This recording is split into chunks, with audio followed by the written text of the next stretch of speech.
இப்படியே சொல்லிக்கிட்டே இருப்ப அப்படின்னு நீங்களாம் கொஞ்சம் கடுப்பாக வேண்டாம். மண் பயனுற வேண்டும் அப்படின்னு ஒரு அழகான தலைப்பை எனக்கு தந்திருக்கிறாங்க. வாழ்க்கையில ஒவ்வொரு விஷயத்தையும் நம்ம அப்படியே கடந்து கடந்து போயிட்டே இருக்கிறோம். ஒரு மனிதன் எப்படி இருக்க வேண்டும் அப்படின்னு ஒரு ஆசிரியர்கிட்ட மாணவன் கேட்கிறான். ஆசிரியர் சொல்றார், ஒரு மனிதன் கண்ணாடியை போல இருக்க வேண்டும். ஏன் கண்ணாடியை போல இருக்க வேண்டும்? எல்லாவற்றையும் பார்த்து கொண்டிருந்தாலும் எதையும் தனக்குள் பதிவு செய்யாத ஒரு கண்ணாடியை போல் ஒரு மனிதன் இருக்க வேண்டும் என்று அந்த ஆசிரியர் சொல்லியிருக்கிறார். நம்ம வாழ்க்கையில நம்மளை சுத்தி எவ்வளவோ நிகழ்வுகள் நடந்துட்டே இருக்குது. ஆனா அது எல்லாத்தையும் நமக்குள்ள பதிஞ்சிடக்கூடாது. எது நல்லது எது கெட்டது என்பதை பிரித்து பார்த்து பதிவு செய்யக்கூடிய ஒரு புத்திசாலித்தனத்தோட நாம வாழ வேண்டும். ஏன்னா கண்ணாடிங்கிறது ரொம்ப முக்கியமான ஒரு விஷயம்தான். தேவதச்சன் ஒரு அழகான கவிதையில ஒரு வாசகம் சொல்வார், கண்ணாடிக்கு முன்னால் உங்களுக்கு 4 கைகள். என்ன ஒரு அர்த்தம் நிறைந்த ஒரு வாசகம் பாருங்க. கண்ணாடிக்கு முன்னால் உங்களுக்கு 4 கைகள். என்னைக்காவது கண்ணாடிக்கு முன்னாடி நிற்கும் போது நம்ம இதை யோசிச்சிருக்கோமா? முகம் அழகா இருக்கா, பவுடர் எக்ஸ்ட்ரா இருக்குதா அப்படின்னு மட்டும் தலையை வாரி போயிட்டே இருந்தோம். ஆனா கண்ணாடிக்கு முன்னாடி நிற்கும் போது நமக்கு எத்தனை கைகள் இருக்கிறது? 4 கை இருக்குது. கண்ணாடியில 2 கை, நம்ம கிட்ட 2 கை. ஒரு கடவுளுக்கு எப்படி 4 கைகள் இருக்குமோ அது போல கண்ணாடிக்கு முன் பார்க்கும் போது நமக்கும் 4 கைகள் இருக்கிறது. எவ்வளவு பெரிய தன்னம்பிக்கையான வார்த்தை. மோட்டிவேஷனல் புக்கெல்லாம் நம்ம வெளிநாட்டு ஆத்தர்ஸ் எழுதுனதை வாங்கி வாங்கி படிக்கிறோம். ஆனால் இந்த ஒற்றை வார்த்தைக்குள் எவ்வளவு மோட்டிவேஷன் ஒளிந்து இருக்கிறது. அதை என்ன சொல்ல வருகிறது? உனக்கு நீயே தான் கைகுடுக்கிக் கொள்ள வேண்டும், உனக்கு நீயே தான் அரவணைத்துக் கொள்ள வேண்டும், உன்னை நீயே தான் தட்டி கொடுத்து கொள்ள வேண்டும். அதனால் தான் கண்ணாடிக்கு முன்னால் நிற்கும் போது உனக்கு 4 கைகள் என்று தேவதச்சன் நமக்கு அந்த கவிதை மூலமாக சொல்லுகிறார். அப்ப ஒரு சாதாரண விஷயம் நமக்கு எவ்வளவு விஷயங்களை கற்றுக் கொடுக்கிறது. கண்ணாடி நம்ம டெய்லி பாக்குறது தான். ஆனா அது நமக்கு 3 பாடங்களை கற்றுக் கொடுத்திருக்கிறது. ஆனா என்னைக்காவது நம்ம அந்த கண்ணாடிக்கு முன்னாடி அதை உணர்ந்திருக்கிறோமா? முதல் பாடம் கண்ணாடி நமக்கு கற்றுக் கொடுக்கிற பாடம் என்ன தெரியுமா? நாம முன்னாடி நின்னோம்னா நம்ம குறைகளை அப்படியே சுட்டி காட்டும். கூட்டியும் காட்டாது, குறைச்சும் காட்டாது. என்ன குறையோ அதை அப்படியே காட்டும். இது மூலமா நமக்கு என்ன தெரியுது? நம்ம சொந்தக்காரங்கிட்டையோ நண்பர்கள்ட்டையோ ஒரு குறை இருந்தா உள்ளதை உள்ளபடியா சுட்டி காட்டணும். ஏற குறைய சொல்லி ஐயோ நீ இப்படி பண்ணிட்டியா, அவ்வளவுதான் உன் ஜோலியே முடிஞ்சு போச்சு அப்படிலாம் எக்ஸ்ட்ரா ஃபிட்டிங் போடாம இதுதான் உன் குறை, இதை நீ சரி செஞ்சுக்கிட்டா நல்லது அப்படின்னு உள்ளதை உள்ளபடி மட்டுமே சுட்டி காட்ட வேண்டும் என்பது கண்ணாடி நமக்கு கற்றுக் கொடுக்கிற முதல் பாடம். 2வது பாடம் நமக்கு என்ன தெரியுமா? கண்ணாடிக்கு முன்னாடி நிற்கும் போது மட்டும்தான் அது நம்ம குறைகளை காட்டுமே தவிர கண்ணாடியை விட்டு நகர்ந்த உடனே அது மௌனமாக இருக்கும். ஒரு மனிதனுடைய குறையை சுட்டி காட்ட வேண்டும் என்றால் அவனுக்கு முன்னால் மட்டும்தான் சுட்டி காட்ட வேண்டும். அவன் இல்லாத போது முதுகுக்கு பின்னால் பேசக்கூடாது என்பது கண்ணாடி நமக்கு கற்றுத்தருகிற 2வது பாடம். 3வது பாடம் என்ன தெரியுமா? கண்ணாடி குறைகளை நமக்கு சொல்லும் போது யாராவது கல்லெடுத்து கண்ணாடி மேல எரிஞ்சிருக்கிறோமா? நீ எப்படி என் மூஞ்சை இப்படி காட்டலாம் அப்படின்னு கண்ணாடி மேல ஓங்கி ஒரு குத்தி இருக்கோமா?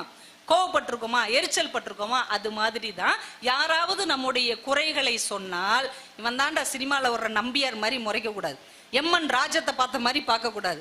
நம்ம கிட்ட அந்த குறை இருந்தால் அந்த குறையை சரி செய்து கொள்ள வேண்டுமே தவிர குறை சொன்னவர்களை எதிரிகளாக மாற்றி வெறுக்க கூடாது. கண்ணாடியை போல இயல்பாக இருக்க வேண்டும் என்பது கண்ணாடி நமக்கு கற்றுத்தருகிற 3 முக்கியமான பாடங்கள் என்பதை ஒரு கவிதை படிக்கும் போது நமக்கு இத்தனை சிந்தனைகள் விரிகிறது. இது நல்லா இருந்தா நீங்க கைத்தட்டலாம், இல்லைன்னா விட்டுறலாம். ஏன்னா மகாலிங்கம் ஐயா தான் சொல்லியிருக்கிறார், அதெல்லாம் எங்க ஆட்கள் தட்டிக்கிட்டே இருப்பாங்க, நீ ஒன்றும் கவலைப்படாதீங்க அப்படி. நீங்க ரொம்ப ஆச்சரியமான விஷயம் நம்ம தமிழ் இலக்கியத்துல என்ன தெரியுமா? நாமெல்லாம் சங்க இலக்கியத்தின் மரபின் தொடர்ச்சிகளாகவே இருக்கிறோம். மரமும் மரபும் அப்படிங்கறத நம்மளுடைய கான்செப்ட், கருப்பொருள். நம்ம அந்த தொடர்ச்சிகளாகவே இருக்கும். இங்க இருக்கிற நிறைய பெண்கள் இருக்கீங்களா? உங்ககிட்ட கேட்கிறேன், உங்க வீட்டுல உள்ள சமையல் அறையில இருக்கிற பாத்திரம்லாம் இருக்குல்ல, அந்த பாத்திரங்கள்ல யார் பேர் எழுதப்பட்டிருக்கும்? திருமணம் ஆகியிருந்தா உங்க பேர் எழுதப்பட்டிருக்கும், இல்லைன்னா நம்ம அம்மா பேர் எழுதப்பட்டிருக்கும். இன்னும் ரொம்ப பழைய பாத்திரங்களா இருந்தா நம்ம பாட்டியுடைய பேர் இருக்கும். இப்ப நம்ம எல்லாம் என்ன நினைப்போம்? இந்த பொம்பளைங்களுக்கு இதுதான் வேலை. ஒரு வீட்டுல இருந்து இன்னொரு வீட்டுக்கு போறாங்கன்னா இது ஏன் பாத்திரம், இது ஏன் கரண்டி, இது என்னுடைய தட்டு, என்னுடைய செம்புன்னு பேர் எழுதி வெட்டியிருக்காங்க அப்படின்னு நம்ம நினைப்போம்ல. நீங்க பாத்திரத்தில் பேர் எழுதுவது எங்களுடைய பண்பாட்டின் தொடர்ச்சின்னு காலர் தூக்கி விட்டுக்கலாம். ஏன் தெரியுமா? 2500 வருஷத்துக்கு முன்னாடி கீழடியில இருக்கிற அந்த மண்பாண்டங்களை எடுத்து பார்த்தால் கோதை என்றும் ஆதினி என்றும் பெண்கள் தங்கள் பெயரை மண்பாண்டங்களில் எழுதி இருக்கிறார்கள். நம்மளாம் சாதாரணமான ஆளுகள் இல்ல. அன்னைக்கு இருக்கிற மரபின் தொடர்ச்சியாக இன்னைக்கு வரைக்கும் பாத்திரத்துல நாம பேர் பொறித்து கொண்டிருக்கிறோம் என்றால் அது அப்படியே நம்ம தொடர்ந்து வந்து கொண்டே இருக்கிறோம். சமையல் அறையில தான் நம்ம இருக்கிறோம் அப்படிங்கிறதுக்காக நம்ம சாதாரணமான ஆள் இல்லை. சமையல் அறையில் இருந்து கொண்டு கூட சரித்திரத்தை படைக்க முடியும் என்று நம்மாலதான் நிரூபிக்க முடியும். ஒண்ணும் இல்லைங்க, சமையல் அறையில எவ்வளவு தத்துவம் இருக்குது தெரியுமா உங்களுக்கு? நம்ம தேங்காய் சட்னி தக்காளி சட்னி செய்வோம்ல, செய்வோமா செய்ய மாட்டோமா? ஏன் இப்படி உட்காந்துருக்கிறீங்க? செய்வோம். தேங்காய் சட்னிக்கும் தக்காளி சட்னிக்கும் ஒரு வித்தியாசம் உண்டு தெரியுமா? தேங்காய் சட்னி அவ்வளவு சீக்கிரமா தன்னை விட்டு கொடுக்காது. அது ரொம்ப நேரம் அரைக்கணும். ரொம்ப நேரம் அரைச்சாதான் அது தன்னை விட்டு கொடுக்கும் தேங்காய். ஆனா தக்காளி அப்படி கிடையாது. ஒரு அரை அரைச்ச உடனே அது தன்னை விட்டு கொடுத்துரும். ஆனா தன்னை விட்டு கொடுக்கவே கொடுக்காத தேங்காய் சட்னி சீக்கிரம் கெட்டு போய்விடும். தன்னை விட்டு கொடுத்த தக்காளி சட்னி சீக்கிரத்தில் கெட்டு போகாது. அதனால்தான் பெரியவர்கள் சொன்னார்கள், விட்டு கொடுக்கிறவர்கள் கெட்டு போவதில்லை, கெட்டு போகிறவர்கள் விட்டு கொடுப்பதில்லை. சமையல் அறையில இருந்து கூட எங்களால் தத்துவம் சொல்ல முடியும் என்பது நம்ம பெண்களுக்கே உரிய ஒரு பெரிய தனி சிறப்பு. சாதாரணமா நம்ம பெண்களை நினைச்சிட முடியாது. எங்க பாட்டி ஒருத்தங்க தான் அன்னைக்கு சொல்றாங்க, இட்லி அவிச்சோம்னா கால் வலிக்காது, ஒரே இடுல 12 இட்லி வச்சுட்டு உட்காந்துடலாம். ஆனா பாத்திரம் விளக்கும் போது கை வலிக்கும். தோசை சுட்டோம்னா பாத்திரம் விளக்க வேண்டியது இருக்காது, ஆனா நின்னு நின்னு கால் வலிக்கும். இதனால என்ன சொல்றேன்னா, வாழ்க்கையில எந்த வேலையை செஞ்சாலும் அதுல ஒரு சிரமம் இருக்கத்தான் செய்யும். அந்த சிரமத்தை தாண்டி வந்தா வாழ்க்கையில ருசி இருக்கும். சமையல் கட்டுல இருந்து எவ்வளவு சொல்லியிருக்காங்க பாருங்க. இது தாங்காம பெரியார் சொன்னார், இப்படியே விட்டா இவங்க இதுலயே தத்துவம் சொல்லுவாங்கன்ட்டு தான், பெண்கள் முன்னேற வேண்டும் என்றால் அவர்கள் கையில் இருக்கிற கரண்டியை பிடுங்கி விட்டு புத்தகத்தை கொடுங்கள், அவர்கள் முன்னேறி விடுவார்கள் என்று சொன்னார். நான் திருமணமாகி ஒரு 4-5 நாள் இருக்கும்போது பரபரப்பா கிச்சன்ல வேலை பார்த்துட்டு இருந்தேன். கையில ஒரு கரண்டியோட என் கணவர் வேகமா ஓடி வந்து கரண்டியை பிடிங்கிட்டு ஒரு புத்தகத்தை என் கையில கொடுத்தார். ரொம்ப புரட்சிகரமான புருஷனா இருப்பார் போல அப்படின்னு புத்தகத்தை பார்த்தா சுவையாக சமைப்பது எப்படின்னு எழுதியிருக்கு. எங்க போனாலும் நம்ம நிலைமை எப்படி இருந்தா நம்ம என்ன பண்றது? ஆனால் பெண்கள் வெறும் சமையலறைக்காக மட்டுமே படைக்கப்பட்டவர்கள் அல்ல, இந்த மண்ணின் மாண்பை காக்க பிறந்தவர்கள் அப்படின்னு எத்தனையோ பெண்கள் இன்றைக்கு நிரூபித்துக் கொண்டிருக்கிறார்கள். கர்நாடகா மாநிலத்துல திம்மக்கா அப்படின்னு 100 வயதை தாண்டிய ஒரு அம்மா இருக்கிறாங்க. அவங்களுக்கு 1909ஆம் ஆண்டு பிறந்தவங்க. அவங்க 16 வயசுலயே கல்யாணம் பண்ணி வச்சுட்டாங்க. ஒரு 10-15 வருஷமா குழந்தைகளே இல்லை. இப்பமே குழந்தை இல்லை அப்படின்னா 1008 கேள்வி கேட்கிற ஒரு சமூகம். அந்த காலத்துல எவ்வளவு கேள்வி கேட்டிருப்பாங்க. இன்னும் இல்லையா, அச்சுச்சோ குழந்தை இல்லையா. அவங்க தாங்க முடியாம தற்கொலையே பண்ணிக்கலாம்னு முடிவு பண்ணாங்க. அப்பதான் அந்த அம்மாவுடைய எண்ணத்தில் ஒரு சிந்தனை வந்தது, ஏன் குழந்தை மட்டும்தான் உயிரா? மரம் செடி கொடி இதெல்லாம் உயிர் கிடையாதா? இறைவனின் படைப்பில் எல்லா உயிருமே பிள்ளைகள் தான் என்று முடிவெடுத்து கணவனும் மனைவியுமாக மரக்கன்றுகளை நட ஆரம்பித்தார்கள். ஒரு குறிப்பிட்ட காலம் கழிச்ச உடனே இதே கேள்வி அவங்க கிட்ட வந்தது, உங்களுக்கு குழந்தை இருக்கா? எத்தனை குழந்தைகள்? அந்த அம்மா சிரிச்சுக்கிட்டே சொன்னாங்க, எனக்கு 80 குழந்தைகள் இருக்கிறார்கள் என்று. அப்ப அவங்க 80 மரங்கள் நட்டு இருந்தார்கள். இப்போது 8000 பிள்ளைகளுக்கு மேல் அந்த அம்மாவுக்கு இருக்கிறது என்றால் மரங்களை பிள்ளைகளாக வளர்க்கக்கூடிய ஒரு மண்ணின் மாண்பை காக்கிற பெண்கள் இன்றைக்கு இருக்கிறார்கள். அதனாலதான் அவங்களுக்கு பத்மஸ்ரீ அவார்டு கொடுத்து இந்திய அரசு அவர்களை கௌரவித்தது. என்றால் ஒரு பெண் நினைத்தால் ஒரு மாபெரும் சமூகத்தை மாற்றத்தை உருவாக்க முடியும் என்று அந்த அம்மா இந்த உலகத்தில் நிரூபித்திருக்கிறார்கள். அந்த அம்மா ஒரு ஸ்டேட்மெண்ட் சொல்றாங்க, ஒரு பிள்ளை நம்ம பெத்திருந்தோம்னு வைங்களேன், அது தான் பெத்தவங்களை மட்டும்தான் காப்பாத்தும். ஆனா ஒரு ஆலமரம் நட்டோம்னா அது அந்த ஊருக்கே நிழல் தரும் என்றால் ஒரு பிள்ளையை விட ஒரு மரம் எவ்வளவோ உயர்ந்தது அப்படின்னு அவங்க சொல்லியிருக்கிறாங்க. இப்ப எந்த அளவுக்கு பெண்கள் இந்த மண்ணை நேசித்து இருக்கிறார்கள். இந்த பெண்ணுக்கும் இந்த இயற்கைக்கும் மரத்துக்கும் மரபுக்கும் தான் நெருங்கிய தொடர்பு இருக்கு. எக்கோ ஃபெமினிசம் அப்படிங்கிற வார்த்தை இன்னைக்கு தான் ரொம்ப பேசப்படுகிறது, சூழலியல் பெண்ணியம் அப்படின்னு. ஆனா காலம் காலமாகவே நாம பெண்கள் எல்லாமே இயற்கை சார்ந்த வாழ்க்கையை இயல்பாக வாழ்ந்து கொண்டிருக்கிறோம். யாருமே நமக்கு கத்து தரல. ஆனா இயல்பாகவே பெண்களுக்குள் இயற்கையை நேசிக்கிற, இயற்கையை போற்றுகிற ஒரு குணம் இருந்து கொண்டே இருக்கிறது. நீங்க யோசிச்சு பாருங்க, டிகேசி ஐயா சென்னையில ஒரு பல்கலைக்கழகத்துல ஒரு முன்னாள் மாணவர் சந்திப்புக்கு போயிருக்கிறாங்க. அப்ப ஸ்காட்லாண்டை சேர்ந்த ஒரு ஆங்கில பேராசிரியர் அவரோட பேசும்போது அங்க இருக்கிற நிறைய மரங்களை பார்த்து சொல்லியிருக்கிறார், பரவாயில்ல இங்கேயும் நிறைய மரம் இருக்குது, நாங்கள்லாம் ஆங்கிலேயர்கள் எங்க ஸ்காட்லாண்டுல மரங்களை ரொம்ப நாங்க நேசிப்போம், வி லவ் ட்ரீஸ் அப்படின்னு இருக்கிறார். டிகேசிட்ட நீங்க அப்படின்னு இருக்கிறார். டிகேசி சொல்லியிருக்கிறார், நாங்க மரங்களை நேசிப்பதில்லை, மாறாக மரங்களை நாங்கள் வணங்குகிறோம் என்று சொல்லி இருக்கிறார். மரத்தையே கடவுளாக வணங்குகிற மாண்பு மரபு நம்முடையது, அதுவும் பெண்களுடையது. இங்க பெண்கள் குழந்தை பிறந்த உடனே பாருங்களேன், அது ஆண் குழந்தையா இருந்தாலும் சரி பெண் குழந்தையா இருந்தாலும் சரி, முடி வளரும் போதே அதுக்கு பூ சூட்டி அழகு பார்ப்போம். பெண் குழந்தைகள் எப்பயுமே கடைசி வரைக்கும் பூ வைக்கிறத நம்ம ரொம்ப விரும்புவோம். கல்யாணம் ஆகணும் அப்படின்னு நினைச்சோம்னா நம்முடைய வேண்டுதலை எங்க போய் சொல்லுவோம்? கோயில்ல இருக்கிற ஒரு மரத்துல தான் மஞ்சள் கயிறு கட்டி சீக்கிரம் திருமணம் ஆகணும் அப்படின்னு வேண்டிக்குவோம். மார்கழி மாசம் பாத்தீங்கன்னா இன்னைக்கும் நிறைய வீடுகள்ல முன்னாடி கோலம் போட்டு கோலத்துக்கு நடுவுல கொஞ்சம் சாணி வச்சு பூசணி பூ வைக்கிற பழக்கம் இன்றைக்கும் இருக்கிறது. என் கோலத்தை ஒரு பூ அலங்கரிக்க வேண்டும் என்கின்ற எண்ணம் நம்ம பெண்களுக்கு இன்றைக்கும் இருக்கிறது. இப்ப கர்ப்பிணி பெண்கள் வெளியில எங்கேயாவது கிளம்புனா வீட்டுல இருக்க அம்மா பாட்டி என்ன செய்வாங்க தெரியுமா? ஒரு வேப்ப இலையை எடுத்து அவங்க கூந்தல்ல சொருகி அனுப்புவாங்க. ஏன்னா ஒரு வேப்ப இலை நம்மோடு இருந்தால் அது நமக்கு மிகப்பெரிய பாதுகாப்பு என்று இயற்கை சூழலை நம்ம கூடவே சொல்லி சொல்லி கொடுத்து அனுப்பியிருக்கிறாங்க. குழந்தை இல்லை அப்படின்னா கூட நம்ம என்ன செய்வோம்? ஒரு மரத்துல, கோவில்ல இருக்கிற மரத்துல தொட்டில் கட்டிட்டு வருவோம். அந்த அளவுக்கு நம்முடைய வேண்டுதல்களை கூட மரங்களோடு பகிர்ந்து கொள்ளுகிற சூழலியல் பெண்மை என்பது காலம் காலமாக நம்முடைய மண்ணில் பெண்களோடு இயந்ததாக இருக்கிறது. உத்தரகாண்ட்ல ரொம்ப காலத்துக்கு முன்னாடி ரொம்ப இந்த ஒப்பந்தக்காரர்கள்லாம் சேர்ந்து மரம் தருகிற மரங்களை எல்லாம், மழை தருகிற மரங்களை எல்லாம் வெட்டுறதுக்கு வந்தாங்க. அங்க யாருமே அதை பத்தி கவலையே படல. ஆனால் அங்கே இருந்த பெண்கள் எல்லோரும் ஒன்று கூடி இந்த மரங்களை எல்லாம் நீங்கள் வெட்டக்கூடாது என்று ஒட்டு மொத்தமா போய் அந்த மரங்களை கட்டி பிடிச்சுக்கிட்டாங்க. அந்த அமைப்புக்கு பேரே சிப்கோ இயக்கம் என்று இன்றைக்கு அது பிரம்மாண்டமாக உருவாகி இருக்கிறது. என்றால் மரங்களை கட்டி தழுவிக்கொண்டு மரத்தை வெட்ட வேண்டுமானால் முதலில் எங்களை வெட்டுங்கள் என்று மரத்துக்காக போராடியவர்கள் பெண்கள் என்பதை நாம மறந்து விடக்கூடாது. அது உத்தரகாண்டில் மட்டும் இல்லைங்க, நம்ம சிவகங்கை சீமையிலும் நடந்திருக்கிறது. ஒரு குடும்பத்துல ஒரு வீட்டுல 2 மருத மரம் ஒன்னா சேர்ந்து வளர்ந்துருக்குது. அந்த வீட்டை சேர்ந்த பெண் இது உங்க மருது சகோதரர்கள்னு சொல்லி அதை வளர்த்துருக்கிறாங்க. ஒரு நாள் தேர் செய்வதற்கு அந்த மரத்தை வெட்ட வரும்போது இதை வெட்டக்கூடாது, இவங்க 2 பேருமே என்னுடைய அண்ணன்கள், மருது சகோதரர்கள்னு அந்த அந்த ஊரின் ஒரு சாதாரண குடிமகள் சொல்லுகிறாள். இது அரசர்களுக்கு தெரிய வந்து மருது சகோதரர்கள் அந்த பெண்ணை தங்கள் சகோதரியாகவே ஏற்றுக்கொண்டார்கள் என்பது இந்த மண்ணின் வரலாறு. அந்த அளவுக்கு மரங்களை அவர்கள் நேசித்திருக்கிறார்கள். புன்னை மரத்தை தன்னுடைய சகோதரி என்று சங்ககால இலக்கியத்தில் ஒரு தலைவி தன்னுடைய தலைவனிடம் அறிமுகப்படுத்துகிறார் என்றால் அந்த அளவுக்கு நாம பெண்கள் வந்து மரங்களோடு இணைந்த ஒரு மரபை பின்பற்றி இருக்கிறோம். நீங்க சின்ன குழந்தைகள்கிட்ட வீடு வரைகிறதுக்கு கொடுங்களேன். சின்ன குழந்தைகிட்ட ஒரு வீடு வரன்னு ஒரு பேப்பர் கொடுங்க, வெறும் வீட்டை மட்டும் அவங்க வரையவே மாட்டாங்க. வீட்டுக்கு பக்கத்துல ஒரு மரம், வீட்டுக்கு முன்னாடி ஒரு நதி, இந்த பக்கம் ஒரு பறவை பறக்கும், இந்த பக்கம் நிலா, இந்த பக்கம் சூரியன். எங்கேயாவது சூரியனும் நிலாவும் ஒரே இடத்துல இருக்குமா? ஆனால் குழந்தையின் ஓவியத்தில் மட்டும் வலது பக்கம் சூரியன், இடது பக்கம் நிலா இருக்கும். இந்த அளவுக்கு குழந்தைகள் தான் இயற்கையை தனக்குள்ளாகவே வைத்து நேசிக்கிறார்கள். ஆனா வளர வளர இதுல இருந்து அவங்க அப்படியே விலகி போயிட்டே இருக்கிறாங்க.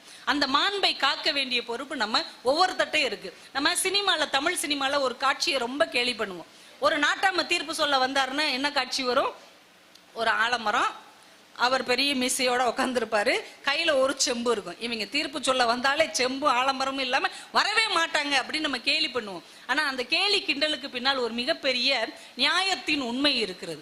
ஒரு ஆலமரத்துக்கு கீழே ஒரு ஊரே உட்கார்ந்து ஒரு நியாய தர்மத்தை பற்றி பேசும்போது அது நியாயமா அநியாயமா என்று சொல்வதற்கு ஒரு மரம் சாட்சியாக இருக்கிறது. மரத்துக்கு கீழே உட்கார்ந்து பொய் சொல்லக்கூடாது என்று நம்முடைய முன்னோர்கள் நினைத்திருக்கிறார்கள். ஏன்னா கலித்தொகையில ஒரு பாட்டே இருக்கு, கரி பொய்த்தான் கீழ் நின்ற மரம் போல கவின் வாடின்னு வரும். அதாவது பொய் சாட்சி சொன்ன ஒருத்தன் மரத்துக்கு கீழே போய் நிக்கிறான். பொய் சாட்சி சொன்ன ஒருத்தன் நமக்கு கீழே நிக்கிறானேன்னு வேதனைப்பட்டு அந்த மரம் வாடி போயிருச்சான்.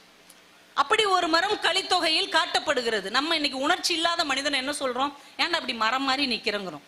ஆனால் சங்க இலக்கியத்தில் நம் தமிழன் வளர்த்த மரம் கூட மான உணர்ச்சியோடு இருந்திருக்கிறது என்று நம்முடைய இலக்கியம் சொல்லுகிறது. அதனாலதான் மரத்துக்கு கூட நம்ம திருமணம் செய்து வைத்தோம். வேம்புக்கும் அரசுக்கும் திருமணம் செய்து வைத்து மரங்களுக்கும் உயிர் இருக்கிறது என்று உணர்ந்த ஒரு பரம்பரை நம்முடைய பரம்பரை. அதனாலதான் நம்முடைய கோவில்களில் கடவுளுக்கு சமமாக தலவிருட்சமும் கொண்டாடப்படுகிறது. கடவுள் வேற மரம் வேற என்பது நம்முடைய சமயத்தில் இல்லை. நீங்க கிறிஸ்தவ சமயத்துல பார்த்தாலுமே அந்த பைன் மரம், கிறிஸ்துமஸ் மரம் என்று சொல்லக்கூடிய அந்த மரத்துக்கு ரொம்ப முக்கியமான ஒரு இடம் உண்டு. இஸ்லாத்திலையும் ஈச்ச மரத்தின் கீழே தான் நபிகள் நாயகம் பிறந்தார் என்று அந்த சமயம் அவரை கொண்டாடுகிறது. புத்தனுக்கு கூட போதி மரத்தடியில் தான் ஞானம் கிடைத்தது என்று நாம் கொண்டாடுகிறோம் என்றால் ஒரு மரத்தை கூட நம்ம நடலையே, வேற எப்படி நமக்கு ஞானம் கிடைக்கும்? ஒரு மரமாவது நாம் நட்டு இருக்கிறோமா? மரமே நட முடியாதுன்னு தெரிஞ்சுதான் நம்ம நிர்வாகம் போன்சாய் மரத்தை கொடுத்துருக்காங்க. போனா போது இதையாவது வீட்டுக்குள்ள வச்சு வளர்த்து தொடலாங்க அப்படின்னு ஒரு மரத்தையாவது நம்ம வளர்த்துருக்கிறோமா? வெயில் அதிகமாயிட்டே போகுது, வெப்பம் அதிகமாயிட்டே போகுதுன்னு 30,000 ரூபாய் கொடுத்து ஏசி வாங்குகிற நாம் 30 ரூபாய் வைத்து ஒரு மரக்கன்றையாவது நட வேண்டும் என்று என்றைக்காவது யோசித்திருக்கிறோமா? என் இனிய விருதுநகர் மண்ணின் மைந்தர்களே, உண்மையிலே நீங்கள் இந்த மண்ணின் மரபை காப்பாற்ற விரும்பினால் இன்னைக்கு ஒரு முடிவெடுங்க. நாங்க இந்த மாசம் முடிவதற்குள் ஒரு மரக்கன்றையாவது நிச்சயமாக நட்டு வைத்து அடுத்த வருஷம் இந்த புத்தக கண்காட்சிக்கு வரும்போது அந்த மரக்கன்று கொஞ்சம் மலர்ந்து இருக்கும் இல்லையா, அது கிட்ட நின்று ஒரு செல்ஃபி எடுத்துட்டு வருவோம் என்று ஒரு உறுதி எடுத்துக்கொள்ளுங்கள். ஒவ்வொரு வருஷமும் நம்ம ஒரு மரக்கன்றை நடுவோம். இன்னும் ஒரு 10-15 வருஷத்துல நாம 10 மரங்களுக்கு சொந்தக்காரர்களாக மாறி இருப்போம். நம்ம குழந்தைகளுக்கு ஊக்குவித்தால் ஒரு குடும்பத்துல கிட்டத்தட்ட 40-50 மரங்களை நம்மால் உருவாக்க முடியும். இதை வெறும் வார்த்தைகளா விட்டு போகாமல் அதை நம்ம மனசுக்குள்ள ஏற்றி வைக்க வேண்டும். ஏன்னா இன்னைக்கு எல்லாமே பொல்யூஷன் ஆயிருச்சு. நம்ம ஒரு காலத்துல எல்லா பொருளையும் தண்ணியில கழுவி சுத்தப்படுத்தணும், இன்னைக்கு தண்ணியவே சுத்தப்படுத்த வேண்டியிருக்கு. எவ்வளவு மோசமான காலகட்டத்தில் வாழ்ந்துட்டு இருக்கோம். மண்ணுக்குள்ளதான் எல்லாத்தையுமே புதைச்சோம். இன்னைக்கு இந்த மண்ணே புதைந்து போய்விடும் போல ஒரு மோசமான சூழலில் வாழ்ந்து கொண்டிருக்கிறோம் என்றால் இப்பயாவது நாம சுதாரித்து தான் ஆக வேண்டும். நம்ம சுத்தி எவ்வளவு விஷயம் இருக்கிறது. நம்ம வீட்டை சுத்தி எப்படி ஒரு 4-5 மரமாவது இருக்கும்லங்க. நம்ம தெருவுலையோ நம்ம பள்ளிக்கூடத்துலயோ அதோடைய பேராவது நம்மளுக்கு தெரியுமா? உண்மையை சொல்லணும், எனக்கும் தெரியாது. நம்ம சுற்றி இருக்கிற மரங்களின் பேர் கூட நமக்கு தெரியவில்லை. ஆனா நம்ம மூதாதையர் பள்ளிக்கூடத்துக்கு போகல, அவங்களுக்கு கல்வி அறிவே கிடையாது, எழுத படிக்கவே தெரியாது. ஆனால் எல்லா மரங்களின் பெயரையும் பறவைகளின் பெயரையும் அவர்கள் சரியாக சொல்ல கற்றிருக்கிறார்கள். அவங்க இயற்கையை படித்திருக்கிறார்கள். நம்ம எல்லாத்தையும் படிச்சிருக்கிறோம், ஆனா இயற்கையை படிக்க தவறிவிட்டோம். ஒரு மரத்துடைய பேர் சொல்றேன், நீங்க இதை கேள்விப்பட்டிருக்கிறீங்களா? பாவோபாப் மரம். பாவோபாப் மரம் கேள்விப்பட்டிருக்கீங்களா?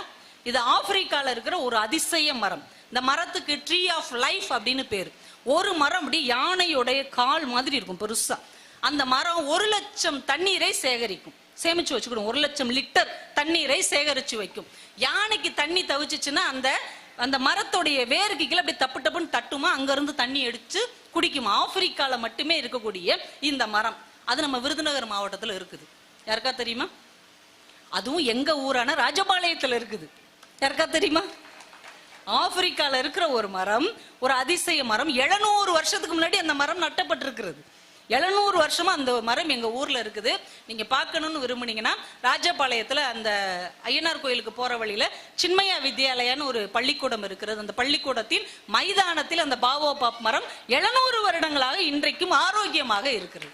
இது எப்படி ஆப்பிரிக்கால இருந்து பயணம் செஞ்சு ராஜபாளையத்துக்கு வந்து சேர்ந்ததுன்னா, 700 வருஷங்களுக்கு முன்னால் அரபு நாட்டிலிருந்து வாணிகம் செய்ய போன ஒரு இஸ்லாமிய சகோதரர் அதை இங்கே கொண்டு வந்து அந்த விதையை போட்டிருக்கிறார். அது இவ்வளவு பெரிய மரமாக வளர்ந்து ராஜபாளையத்துக்கே ஒரு அதிசயமாக நின்று கொண்டிருக்கிறது. இது ராஜபாளையத்தில் உள்ளவங்களுக்கே தெரியாது. எனக்கே எப்ப தெரியும்னா, ராஜபாளையம்னு ஒரு புக்கை எங்க ஊரை சேர்ந்த நரேந்திரகுமார் என்கின்ற ஒரு அண்ணன் எழுதி இருக்கிறார். அதுல இப்படி ஒரு அபூர்வமான தகவல் இருக்கிறது. இன்னொரு ஆச்சரியமான தகவல் நான் உங்களுக்கு சொல்லட்டா? என்ன, NT ராமாராவ் நம்ம எல்லாருக்கும் தெரியும் இல்லையா? உள்ளத்தில் நல்ல உள்ளம் உறங்காது என்பது வல்லவன் வகுத்ததடா. அந்த கிருஷ்ணனாலே அவர் தான் NT ராமாராவ். அந்த NT ராமாராவ் சினிமா துறைக்கு வருவதற்கு முன்னால் கரிவளம்னு ஒரு ஊர் இருக்கு தெரியுமா? ராஜபாளையத்துல இருந்து சங்கரங்கோயில் போற வழியில அந்த கரிவளத்துல சார் பதிவாளராக வேலை பார்த்திருக்கிறார் NT ராமாராவ். நல்ல கைத்தட்டலாம். சினிமாவுக்குள்ள வர்றதுக்கு முன்னாடி அவர் ஒரு பதிவுத்துறை சார்பாளராக கவர்மெண்ட் ஜாப்ல இருந்திருக்கிறார். கரிவளத்துல இருந்து அதுக்கப்புறம் அவர் ஓமலூர், குடியாத்தம், வேலூர்ல எல்லாம் பணியாற்றி விட்டு அதுக்கப்புறம் சினிமா துறைக்கு போய் முதல்வராக மாறி இருக்கிறார். எவ்வளவு பெரிய அதிசயங்கள் எல்லாம் நம்ம மண்ணை சுற்றி சுற்றி நடந்திருக்கிறது நமக்கு தெரியவே இல்லை. மோர்சிங் அப்படின்னு ஒரு இசை கருவி இருக்கிறது. அது தமிழ்நாட்டிலேயே, ஏன் இந்தியாலேயே ராஜபாளையத்தில் தான் செய்யப்படுகிறது. இன்னைக்கு அதோடைய கடைசி பரம்பரையான ஒருவர் பூபால்பட்டி தெருவில் இருக்கிறார். மோர்சிங் அப்படிங்கிற ஒரு இசைக்கருவியை தயாரிக்கா மட்டும்தான் வாசிக்காமையே இருக்கிற ஒரு பரம்பரையாக நாம இருக்கிறோம். அந்த புத்தகம் இங்க இருக்கும், கரிசல் காட்டு இலக்கிய அந்த ஸ்டால்ல இருக்கும். தயவு செஞ்சு அந்த ராஜபாளையம்னு எழுதப்பட்ட புத்தகத்தை வாங்கி படித்து பாருங்கள். அது ராஜபாளையத்தின் வரலாறை மட்டுமல்ல, நம் விருதுநகரை சுற்றி உள்ள எல்லா ஊர்களின் வரலாற்றையும் ரொம்ப சிறப்பாக, ரொம்ப சுவாரஸ்யமாக அதுல எழுதப்பட்டிருக்கிறது. ஆச்சரியமா இருக்கு. இது எல்லாத்தையுமே நமக்கு புத்தகங்கள் தான் கொண்டு வந்து சேர்த்திருக்கிறதுனா அந்த புத்தகங்களுக்கு ஒரு பெரிய கைத்தட்டல் நாம கொடுக்கலாம். இப்படி அப்பப்ப கைத்தட்டா தானே மூச்சு விட்டுக்கிட முடியும். அப்படியே பேசி போய் சேர்ந்துட்டா என்ன பண்றது? இது ரொம்ப நம்ம தமிழ்நாட்டின் மரம் என்னது? நம்ம தமிழ்நாட்டின் மாநில மரம் பனை மரம். இந்த பனை மரத்துக்கு எவ்வளவு பெரிய சிறப்பு இருக்குன்னு உங்களுக்கு தெரியுமா? பனை மரம் ஏன் சிறப்பான மரம்? கண்ணதாசன் தான் சொல்வாரு, மனிதர்கள்ல 3 வகை உண்டு. நம்ம சொந்தக்காரங்களே 3 வகை, நம்ம ஃப்ரெண்ட்ஸ்லேயே 3 வகை இருப்பாங்க. நீங்க சொல்லும் போது யோசிச்சு பாருங்க. ஒரு தடவை ஒருத்தருக்கு உதவி செஞ்சுட்டோன்னு வைங்களேன், காலம் முழுக்க நன்றியோட இருப்பாங்க. இப்படி ஒரு சொந்தக்காரங்க இருப்பாங்க. நீங்க அடிக்கடி உதவி செஞ்சுக்கிட்டே இருந்தீங்கன்னா அப்பப்ப அவங்க உங்களை நினைச்சுக்கிட்டே இருப்பாங்க. அப்படி ஒரு சொந்தக்காரங்க இருப்பாங்க. எப்பயும் உதவி செஞ்சுக்கிட்டே இருந்தாலும் எப்பயாவது நினைச்சு பார்க்குற ஒரு சொந்தக்காரங்க இருப்பாங்க. இந்த 3 பேர் மாதிரியான மனிதர்கள் நம்மோடு இருக்கிறார்கள். அப்படி 3 மரங்களும் இருக்கிறது. பனை மரம், தென்னை மரம், வாழை மரம். மக்கள் இது மாதிரி 3 பேர் இருக்காங்க. வாழை மரத்தை கவனிச்சுக்கிட்டே இருந்தா கூட அது ஒரு தடவை தான் பயனளிக்கும். தென்னை மரத்தை அடிக்கடி கவனிச்சா அப்பப்ப அது பயனளிக்கும். ஆனால் பனை மரத்தை ஒரு முறை தண்ணீர் விட்டு வளர்த்து விட்டால் அது கடைசி காலம் வரைக்கும் நமக்கு பயன் தந்து கொண்டே இருக்கும். அது மாதிரி மனிதர்களோடு பழகுங்கள் அப்படின்னு கண்ணதாசன் சொன்னார். இந்த பனை மரத்துக்கு நம்ம தமிழர்கள் எல்லாருமே நன்றி சொல்லணும். ஏன் தெரியுமா? எங்களுடைய சங்க இலக்கியம், 2000 வருஷமாக இருக்கக்கூடிய திருக்குறள், எங்களுடைய சிலப்பதிகாரம், எங்களுடைய மணிமேகலை நம்ம இவ்வளோ பெருமை பேசுகிறோம் இல்லையா? இத்தனை இலக்கியங்களையும், இத்தனை காப்பியங்களையும், இத்தனை செய்யுளையும், இத்தனை கவிதையும் யார் நம்ம கையில கொண்டு வந்து ஒப்படைச்சா? திருவள்ளுவரே கொண்டு வந்து கொடுத்தாரா? கம்பனே கையில வந்து தந்தாரா? தொல்காப்பியன் தூக்கிட்டு வந்து கொடுத்தாரா? அவர்கள் எழுதி வைத்த ஓலை சுவடிகள் தான் தமிழை நம் கையில் சாகாமல் கொண்டு வந்து காப்பாற்றி தந்தது என்றால் 2000 வருஷத்துக்கு முன்னால் இருந்த எல்லாமே அழிந்து போனது. ஆனால் இந்த தமிழ் எழுத்துக்களை தாங்கிய பனை ஓலை தன் உயிரை கையில் பிடித்து கொண்டு தமிழை வார்த்து நம் கைகளில் தந்தது என்றால் பனை மரத்துக்கு தமிழனாகிய நாம ஒவ்வொருவரும் நன்றி சொல்லியே ஆக வேண்டும். ஆனால் கவிஞர் வாலி சொன்னார், நம் பாமரம் தீர்த்தது பனை மரம், நாம் நன்றி சொல்ல வேண்டும் நாம் அனைவரும் என்று எழுதினார். அதனால அந்த பனை மரத்தை பார்க்கும் போதெல்லாம் அதுக்கு நாம ஒரு நன்றி சொல்லணும். ஏன்னா எவ்வளவு விஷயங்களே அது நம் கைகளில் கொடுத்திருக்கிறது. நம்ம இலக்கியத்தின் ரொம்ப பெரிய அழகு என்ன தெரியுமா? கடையேழு வள்ளல்கள் அப்படின்னு ஒரு 7 பேரை சொல்லுவோம்ல, சொல்லுவோமா இல்லையா? அந்த 7 பேர் யாருன்னு தெரியுமா உங்களுக்கு? கேள்வியெல்லாம் கேட்டு நான் பரிசெல்லாம் தரமாட்டேன். நானே கேள்வியை கேட்டு நானே பதில சொல்லிடுவேன். பாரு, இது மாதிரி உயிரை வாங்குறான்னு எந்திரிச்சு போயிடக்கூடாது. கடையேழு வள்ளல்கள் யார் யார் அப்படின்னா, பாரி, காரி, ஆய், அதியன், நள்ளி, ஓரி, பேகன். இந்த 7 பேர் தான். இந்த 7 பேர் அப்படி என்ன சாதிச்சாங்க? ஏன் இவங்க கடையேழு வள்ளல்கள் இன்னைக்கு வரைக்கும் கொண்டாடப்படுறாங்கன்னா, பாரி என்ன பண்ணாரு நமக்கே தெரியும், முல்லைக்கு தேர் கொடுத்தாரு. காரிங்கிறவர் என்ன பண்ணார், தன்னை தேடி வந்த புலவர்களுக்கெல்லாம் குதிரை கொடுத்திருக்கிறார். நீ ஏன் பஸ்லையும் இதுலையும் போற, குதிரையில ஏறி பொன்னி நதி பார்க்கணுமேன்னு பாடிக்கிட்டே போ அப்படின்னு வந்த புலவர்களுக்கெல்லாம் குதிரையும் சேர்த்து தானமாக கொடுத்திருக்கிறார். ஆய் அப்படிங்கிற ஒரு வள்ளல் என்ன பண்ணிருக்கிறார், ஊர்களையே தானம் கொடுத்திருக்கிறார். விருதுநகர் உனக்கு, சிவகாசியை நீ வச்சுக்கோ, ஸ்ரீவில்லிபுத்தூர் உனக்கு, ராஜபாளையத்தை நீயே எடுத்துக்கோ. இப்படி வந்தவங்களுக்குலாம் ஆளுக்கு ஒரு ஊரை வந்து தானமா கொடுத்திருக்கிறார் ஆய் அப்படிங்கிற ஒரு வள்ளல். அதியமான் என்ன செஞ்சார் நமக்கே தெரியும். நீண்ட நாள் வாழக்கூடிய நெல்லிக்கனியை ஔவையாருக்கு கொடுத்தார். அதியன் நெல்லிக்கனியை கொடுத்தார். நள்ளின்னு ஒருத்தர் இருந்திருக்கிறார். அவர் என்ன பண்ணிருக்கிறார், தாங்கிட்ட ஒரு புலவரோ ஒரு யாசகரோ வந்தா இன்னொருத்தரை தேடி போக வேண்டிய தேவையில்லாத அளவுக்கு நிறைய கொடுத்துறாரு. லைஃப் டைம் செட்டில்மெண்ட்னு சொல்றாங்க பாருங்க. அது மாதிரி அவர்கிட்ட வாங்கிட்டோம்னா அப்படியே நம்ம செட்டில் ஆயிடலாம். அவ்வளவு பொருட்களை நள்ளிங்கிறவர் கொடுக்குறாரு. இந்த ஓரிங்கிறவர் அதை விட பெரிய ஆள், நாடுகளையே கொடுத்திருக்கிறார். வல்ல நாடு உனக்கு, ஓரத்த நாடு அவனுக்கு, ராம் நாடு இவனுக்கு, சுவிட்சர்லாந்து இவனுக்கு, சிங்கப்பூர் இவனுக்குன்னு நாடுகளையே வாரி வாரி அந்த ஆள் வழங்கி இருக்கிறார். பேகன்கிறவர் என்ன செஞ்சார் நம்ம எல்லாருக்கும் தெரியும். என்ன செஞ்சாரு, மயில் வந்து மழைக்காக ஆடினதை பார்த்துட்டு அதுக்கு குளிருதுன்னு நினைச்சிட்டு போர்வை போர்த்தி இருக்கிறார். இந்த 7 வள்ளல்களும் சிறப்பு வாய்ந்தவர்களா இல்லையா? நம்ம தமிழின் பெருமைக்குரியவர்களா இல்லையா? இருந்தா கைத்தட்டுங்க. இந்த 7 பேருமே நம்ம தமிழ் மன்னர்களே சிறந்தவர்கள். இதுல பெரிய ஆச்சரியம்னா இந்த 7 பேருமே பேரரசர்கள் கிடையாது. 7 பேருமே குறுநில மன்னர்கள். இப்ப பேரரசர்களை தாண்டி அவங்க இலக்கியத்துல தங்களுடைய வள்ளல் தன்மையால் நிலைத்து விட்டார்கள். இந்த 7 பேர்லயுமே ரொம்ப சிறந்தவங்க 2 பேர்னு புறப்பொருள் வெண்மாமலை சொல்லுது. 7 பேருமே சிறந்தவங்க. அதுல பெஸ்ட் ஆஃப் தி பெஸ்ட் அப்படிங்கிறவங்க 2 பேர். அந்த 2 பேர் யாருன்னு சொல்ல முடியுமா? இப்ப 7 பேரும் யார் சொல்லியாச்சு. இதுல ரொம்ப கிரேட்டா இருக்கிறவங்க 2 பேர். அது யாரு? பாரியும் பேகனும். ஐயாவுக்கு ஒரு பெரிய கைத்தட்டல் கொடுங்க. 7 பேர் சிறந்தவர்கள். சிறந்தவர்களே ரொம்ப சிறந்தவர்கள் 2 பேர், பாரியும் பேகனும். ஏன் தெரியுமா? மற்ற 5 பேரும் தன்னை நாடி வந்து உதவி கேட்ட மனிதர்களுக்கு உதவினார்கள். பாரியும் பேகனும் தான் வாய் பேசவே தெரியாத ஒரு தாவரத்திற்கும் ஒரு பறவைக்கும் உதவினார்கள் என்றால் பேசத் தெரியாத, தன்னுடைய துயரத்தை சொல்ல தெரியாத உயிர்களுக்கு உதவுவதுதான் உண்மையான உதவி என்று இந்த தமிழ் இலக்கியம் பார்த்திருக்கிறது என்றால் இதுதான் இந்த மண்ணினுடைய சிறப்பு. பிறப்புக்கும் எல்லா உயிருக்கும் அப்படின்னு சொல்றோம்ல, அது சாதாரண வார்த்தையே கிடையாதுங்க. பிறப்புக்கும் எல்லா உயிருக்கும்னா ஒரு செல் அமீபால இருந்து மிக பிரமாண்டமான டைனோசர் வரைக்கும் சமம் தான். அமெரிக்கால இருக்கிற குழந்தையில இருந்து ஆப்பிரிக்காவின் கடைக்கோடியில் இருக்கிற குழந்தை வரைக்கும் எல்லாரும் ஒண்ணுதான். ஒரு நாட்டின் முதல் மனிதனாக இருக்கக்கூடிய பெரிய பதவியில் உள்ளவரும் கடைக்கோடி ஊழியனும் பிறப்பால் ஒன்றுதான் என்கின்ற ஒரு மாபெரும் தத்துவத்தை 2000 ஆண்டுகளுக்கு முன்னால் இந்த மண்ணில் பதிவு செய்தது நம்முடைய வள்ளுவம். பிறப்புக்கும் எல்லா உயிருக்கும். இதை நாம எஸ்டாப்ளிஷ் பண்ணாலே வாழ்க்கையில ஜாதி சண்டை, மத சண்டை எதுவுமே வந்திருக்காது இல்லையா? அப்ப நம்ம ஒழுங்கா இலக்கியத்தை உள்வாங்கி கொள்ளவில்லை என்பதுதான் நமக்கு பெரிய வருத்தம். இந்த மண்ணுக்கு ஒரு பெரிய மாண்பு இருக்குதுங்க. இந்த மண் இருக்குல்ல, எதை போட்டாலும் அது மக்க வைத்து விடும். அப்படிதானங்க? இந்த மண்ணுல எதை போட்டாலும் அது மக்க வைத்து விடும். ஆனால் விதை போட்டால் மட்டும் அதற்கு உயிர் கொடுத்து அதை விருட்சமாக வளர்த்து விடும் என்றால் தேவையில்லாததை அழிக்கவும் தேவையில்லானதை வளர்த்து விடவும் செய்யக்கூடிய ஆற்றல் இந்த மண்ணுக்கு இருக்கிறது. அதனாலதான் நாமெல்லாம் மண்ணின் மைந்தர்கள். அந்த மண்ணின் குணத்தோட நம்ம வளரணும்ல. மண்ணுக்குரிய எல்லா குணமும் நமக்குள்ள இருக்கு. நீங்க யோசிச்சு பாருங்க, நம்ம அம்மா மாசமா இருக்கும்போது, கர்ப்பிணியாக இருக்கும்போது அவங்க மசக்கையில சாம்பல் சாப்பிடுவாங்க, மாங்காய் சாப்பிடுவாங்க. ரொம்பவும் ஒரு மாதிரி இருந்துச்சுன்னா மண்ணை தெளிச்சு சாப்பிடுவாங்க. நம்ம முதலில் நமக்கு ஊட்டப்பட்ட உணவு நம்ம அம்மா சாப்பிட்ட மண்ணு தான் என்பதை நாம உணர்ந்து கொள்ள வேண்டும். முதல்ல நமக்குள்ள போனது மண்ணு தான்.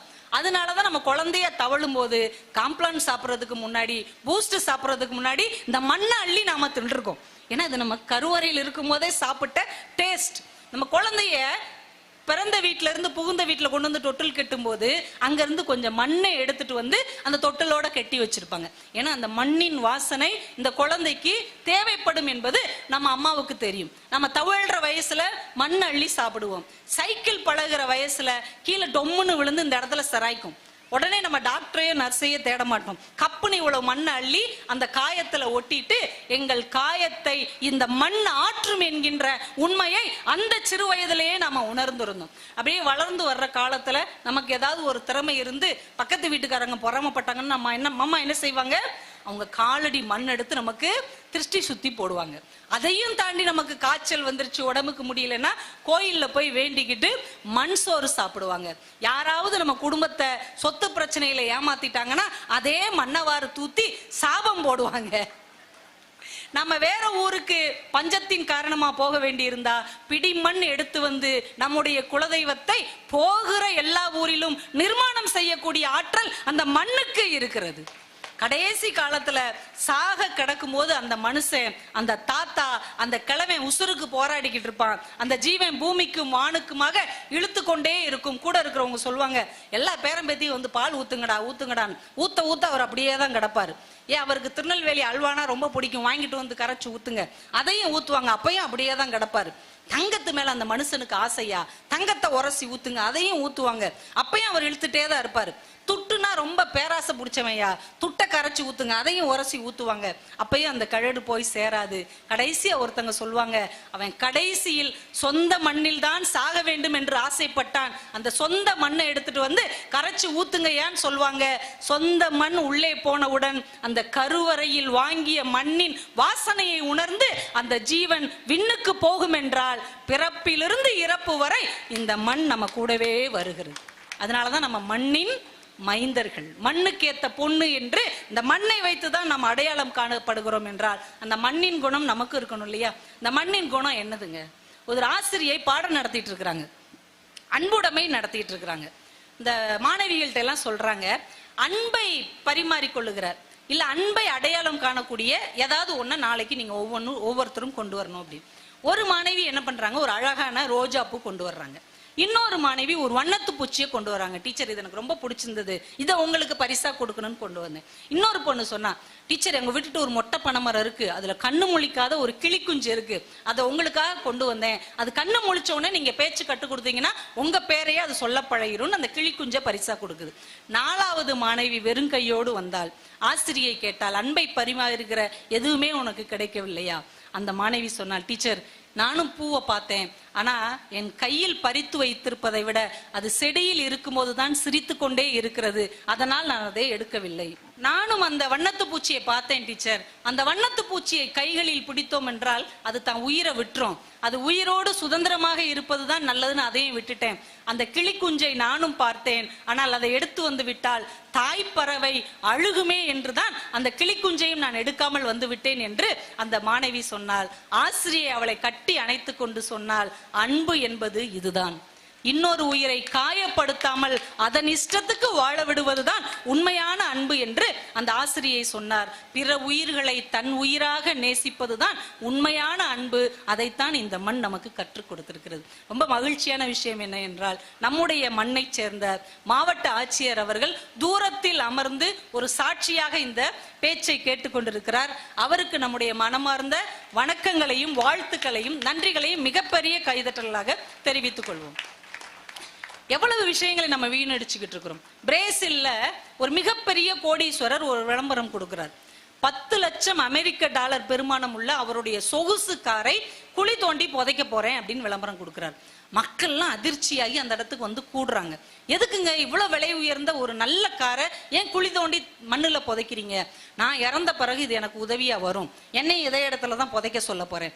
மக்கள்லாம் திட்டி இருக்கிறாங்க. ஏங்க யாருக்காவது இல்லாதவங்களுக்கு கொடுக்கலாம்ல, இவ்வளவு காஸ்ட்லியான காரை யாராவது இப்படி புதைப்பாங்களா, இப்படி வீணடிப்பாங்களா அப்படின்னு கோபமா பேசியிருக்கிறாங்க.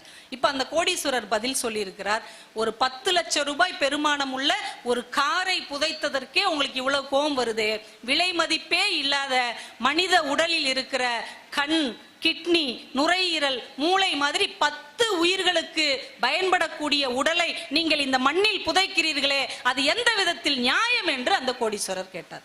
ஒரு மனுஷன் இறந்து போனா அப்படியே புதைச்சிடுறோம்ல, ஆனா இறப்பதற்கு முன்னால் ஒரு கண் தானம் செய்திருந்தால், அவர் உடம்பில் இருக்கிற உறுப்புகளை தானம் செய்திருந்தால் அது எத்தனை உயிர்களுக்கு பயன்படும் என்பதை நாம் உணர்ந்து கொண்டோம் என்றால் தான் இந்த மண்ணின் மாண்பை நாம் புரிந்திருக்கிறோம் என்று அர்த்தம். நம்ம தமிழ்நாட்டுல திருவாரூர்ல ஒரு தமிழ் ஆசிரியர் கொஞ்சம் வருஷத்துக்கு முன்னாடி, வரதராஜன் அவருக்கு பேர், தன் இறுதி காலத்தில் ஒரு கடிதம் எழுதி தன்னுடைய தலையணைக்கு அடியில வச்சிருந்தார்.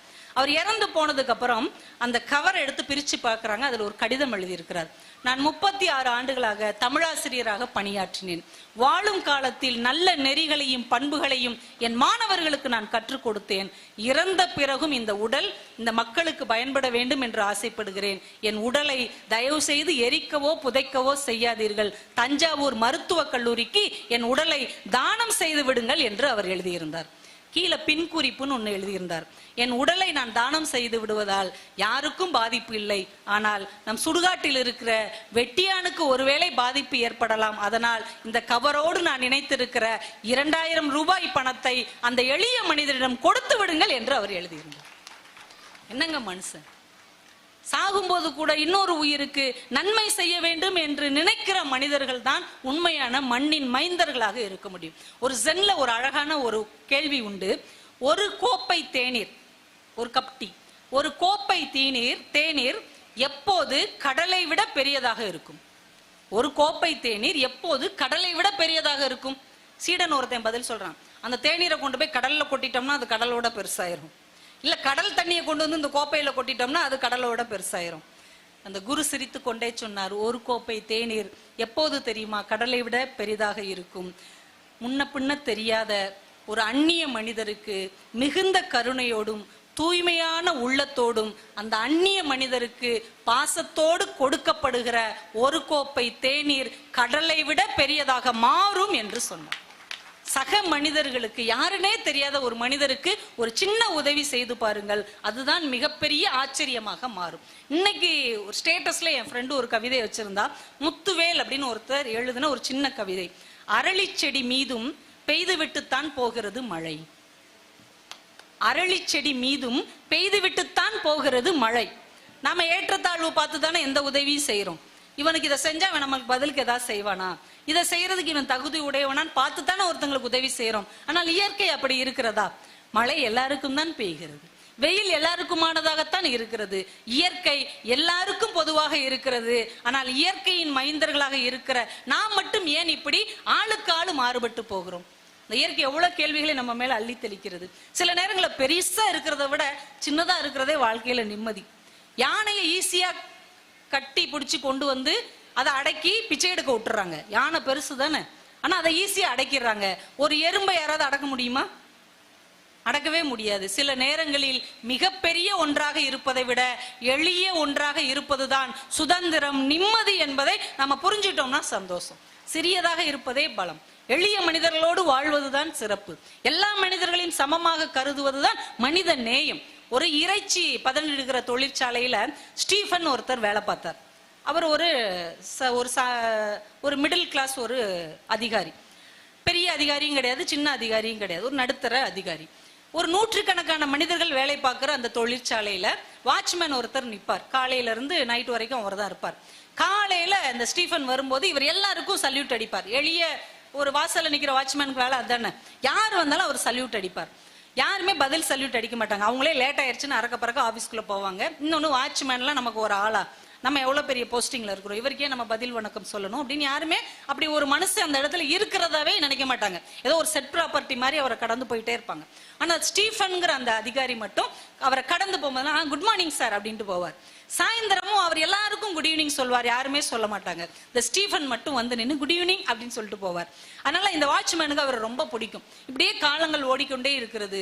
ஒரு நாள் மாலை நேரம் அந்த இறைச்சி எல்லாம் பதனிட்டு வைக்கிற அந்த உள்ள இருக்கிற ஒரு முக்கியமான அறைக்குள்ள ஒரு சின்ன பிரச்சனை. ஸ்டீஃபன் அதை போய் சரி பண்றதுக்காக போறார். ரொம்ப நேரம் ஆயிருது. தொழிற்சாலை நேரம் முடிஞ்ச உடனே யாருமே உள்ள இல்லைன்னு நினைச்சு அதை இழுத்து பூட்டிட்டு போயிடுறாங்க. உள்ள இருந்து இவர் போன் பண்ணி பாக்குறாரு, டவர் கிடைக்கல. கதவை தட்டி தட்டி பாக்குறாரு, வெளியில யாருக்குமே கேட்கல. ஏன்னா அது இறுக மூடப்பட்ட ஒரு குளிர் அறை. நேரமாக ஆக அந்த குளிர் கூடிக்கொண்டே போகிறது. இவர் கத்தி கத்தி பாக்குறார், கதவை தட்டி தட்டி பாக்குறார், போன்ல முயற்சி பண்ணி பாக்குறார். யார்ட்டுமே இவருடைய குரல் போய் சேரவில்லை. கொஞ்ச நேரம் ஆக ஆக இவர் அப்படியே தன்னம்பிக்கை இழந்துடுறார். இன்னும் சிறிது நேரத்துல இந்த பனி அதிகமாயிட்டே போகும், குளிர் அதிகமாயிட்டே போகும், இந்த இறைச்சியை போல நாம் உறைந்து போய் செத்து போய் விடுவோம் அப்படின்னு அமைதியா கண் கலங்கி அப்படியே ஒரு இடத்துல உட்கார்ந்துடுறார். ஒரு 10 நிமிஷம் ஆயிருக்கும். படக்குன்னு யாரோ கதவை திறந்து உள்ள ஸ்டீஃபன் சார் யாராவது இருக்கீங்களா அப்படின்னு ஒரு குரல் கேட்கிறது. இவர் திருதிருன்னு எரிஞ்சு ஓடி வந்து நான் இருக்கேன் பார்த்தா அந்த வாட்ச்மேன். எப்படிப்பா நான் இங்க இருப்பேன் நீ நினைச்ச? இல்ல சார் எல்லாரும் போயிட்டாங்க, போன உடனே ஒரு டீ சாப்பிட்டுட்டு ரிலாக்ஸா ஒரு தம் அடிச்சுட்டு இருந்தேன். அப்பதான் யோசிச்சேன், எல்லாருக்கும் குட் ஈவினிங் சொன்னா யாருமே சொல்லல. ஸ்டீஃபன் சார் எப்பயுமே சொல்வாரு, காலையில சொன்னாரே, ஒருவேளை சாயந்தரம் போயிருந்தா நம்ம கிட்ட குட் ஈவினிங் சொல்லி இருப்பாரு, ஒருவேளை அவர் உள்ளுக்குள்ள இருப்பாரான்னு ஒரு டவுட் வந்து கதவை திறந்தேன், நீங்க உள்ள மாட்டிட்டு இருக்கிறீங்க. ஒரு எளிய மனிதனுக்கு செய்யப்படுகிற அன்பு ஒரு காலத்தில் நம் உயிரை கூட காப்பாற்றக்கூடிய வல்லமை நிறைந்தது என்பதுதான் இந்த மண் நமக்கு காட்டுகிற ஒரு மகத்தான விஷயம் என்பதை நாம புரிந்து கொண்டோம் என்றால் இந்த வாழ்க்கை மிக இனிமையானதாக இருக்கும். நான் வெண்ணிலா மேடம் ரொம்ப நேரமா காத்துட்டு இருக்கிறாங்க. அவங்க பேசுவதற்கும் ஒரு வாய்ப்பு கொடுக்க வேண்டும். ஏன்னா நம்ம காலங்காலமா மரியாதை செலுத்துவது இந்த மண்ணுக்கான மரபு. ஒரு காலத்துல பாருங்க, பெற்றோர்களுக்கு நம்ம மரியாதை செய்த பிள்ளைகளா இருந்தோம். யோசிச்சு பாருங்களேன், பெற்றோர்களை மதித்த கடைசி தலைமுறையும் நம்ம தான். பிள்ளைகள்கிட்ட மரியாதையே இல்லாம இருக்கிற முதல் தலைமுறையும் நம்ம தான். உண்மைதானே? உண்மைனா கைத்தட்டலாம். எப்படி ஒரு காலகட்டத்தில் வந்து சிக்கியிருக்கோம் பாருங்க. நம்ம வீட்டுல 75 வயசுல இருப்பார் நம்ம தாத்தா. நம்ம அப்பா 55 வயசுல பெரிய தொழிலதிபரா இருப்பார். ஆனா அப்பாவுக்கு முன்னாடி நிக்க மாட்டார். தாத்தா அப்ப கூட திட்டுவார், உனக்குலாம் அறிவே இல்லையாடா, எப்பதான் உனக்கு புத்தி வரப்போகுது? யார 3 பிள்ளை பெற்றிருப்பாரு, 2-3 கடை வச்சு நடத்திக்கிட்டு இருப்பாரு. இன்னும் தாத்தா பழைய மாதிரியே நினைச்சு திட்டுவார், உனக்குலாம் அறிவே வராது, நீலாம் உருப்படவே மாட்டப்போ அப்படிம்பார். அப்பா ஒண்ணுமே சொல்லாம நகர்ந்து வருவார். நம்ம வீட்டுல இருக்கிற 3 வயசு குழந்தைகிட்ட நீங்க இப்படி பேச முடியுமா? உனக்கு அறிவு இல்லைன்னு மட்டும் சொல்லி பாருங்க. நீ என்ன படிச்சிருக்கிற? பிகாம் படிச்சிருக்கிற. இல்ல, என் மேத்ஸ்ல ஒரு சம்மு தர்றேன், நீங்க வந்து இதை சால்வ் பண்ணி பாரு, உனக்கு அறிவு இருக்குன்னு ஒத்துக்கிறேன். 3 வயசு குழந்தைகள் கிட்ட நம்ம மரியாதையை நம்மால் காப்பாற்றி கொள்ள முடியவில்லை. ஆனால் 55 வயசிலும் நம் அப்பா நம் தாத்தாவுக்கு மரியாதை கொடுத்தார் என்றால் பெரியோர்களுக்கு மரியாதை செய்வது மரபு என்பதை இன்றைக்கு மாறிக்கொண்டே போகிறது. நிறைவா ஒரு சின்ன குட்டி கதையை சொல்லி நான் நிறைவு செய்கிறேன். ஒரு அம்மா அவங்க மகனும் அம்மாவும் சாப்பிட்றதுக்கு உட்காடுறாங்க. இது ஒரு வீடியோவா கூட வைரல் ஆச்சு. அம்மாவும் மகனும் சாப்பிட உட்காடுறாங்க. ஒரு தட்டுல மேல சாப்பாடுக்கு மேல ஒரு முட்டை, இன்னொரு தட்டுல முட்டை இல்ல. ரெண்டையும் வச்சு அம்மா கேக்குறாங்க, இது ரெண்டுல உனக்கு என்ன வேணும்? பையன் என்ன எடுப்பான்? முட்டை உள்ள தட்டை வேகமா எடுக்கிறான். அம்மா முட்டை இல்லாத தட்டை பிசைறாங்க, உள்ள 2 முட்டை இருக்கு அப்படின்னு அதிர்ச்சி அடைஞ்சிடறான். மறுநாள் மறுபடி சாப்பிட்றதுக்காக உட்காடுறாங்க. ஒரு தட்டுல ஒரு முட்டை இருக்கு, இன்னொரு தட்டுல சாதத்துக்கு மேல 2 முட்டை இருக்கு. இதுல உனக்கு என்ன வேணும்னு அம்மா கேக்குறாங்க. 2 முட்டை இருக்கிற தட்டை வேகமா எடுக்கிறான். அம்மா இந்த ஒரு முட்டை இருக்கிற தட்டை பிசைறாங்க, உள்ள இன்னும் 2 முட்டை இருக்கு, மொத்தம் 3 முட்டை. அப்படியே அதிர்ச்சி அடைஞ்சிடறேன். இன்னும் ஒவ்வொரு நாள் அம்மா நம்மளை ஏமாத்திடுறாங்க. 3வது நாள் அதே மாதிரி 2 தட்டை கொண்டு வந்து வைக்கிறாங்க. ஒரு தட்டுல 1 முட்டை இருக்கு, இன்னொரு தட்டுல 2 முட்டை இருக்கிறது. உனக்கு எது வேண்டும் அம்மா கேட்கிறாங்க.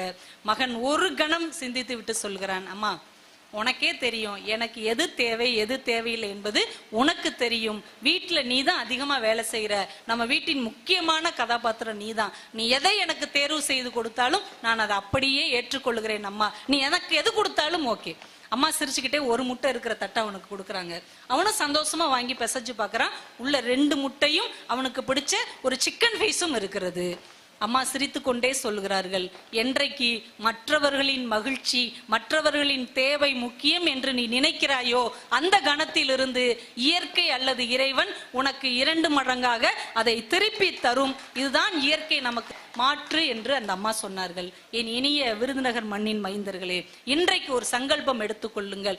ஒரு புத்தகம் வாங்கி வீட்டுக்கு செல்வோம். ஒவ்வொரு நாளும் ஒரு புத்தகம் வாங்குவோம். அந்த புத்தகம் பக்கங்களில் இருந்து உங்களுக்கு ஒரு சிறகுகளை கொண்டு வந்து கொடுக்கும். 1 வருடத்துக்கு 1 மரத்தையாவது நட்டு வளர்த்து வைப்போம். அது தன் கிளைகளை கரங்களாக மாற்றி நமது மழைக்காக அது வானத்தை நோக்கி பிரார்த்தனை செய்யும் என்று சொல்லி இந்த இனிய நாளில் மண் பயனுற வேண்டும் என்கின்ற வேட்கையோடு இங்கு வந்து உட்கார்ந்திருக்கிற உங்கள் அத்துணை பேருக்கும் என்னுடைய அன்பையும் வாழ்த்துக்களையும் வணக்கங்களையும் தெரிவித்து விடைபெறுகிறேன். நன்றி, வணக்கம்.